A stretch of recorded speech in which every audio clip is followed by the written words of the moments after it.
به خاطر چی انقدر فالو ترو مهمه؟ به خاطر اینکه من توی تنیس میخوام توپو هدایت کنم به سمتی که میخوام. اگر من توپو هدایت نکنم ممکنه هر سمتی توپ من بره، چپ بره، راست بره، ولی زمانی توپ من جایی که میخوام میره که راکت رو به اون سمتی که میخوام هدایت کنم. توپ به اون سمتی که من میگم باید بره.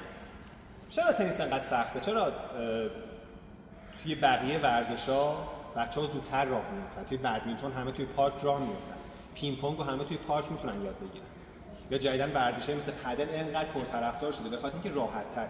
توی تنیس به خاطر دایره بزرگ حرکتی که ما داریم و زمینی که به نسبت از بقیه ورزش‌ها بزرگتره، ما نیازمند کنترل و قدرت همزمانی و این دوتا به راحتی به دست نمیاد. پس خیلی مهمه که توی تنیس تکنیک ها رو درست رعایت بکنید. لزوما ضربه محکم زدن برای شما نتیجه نداره.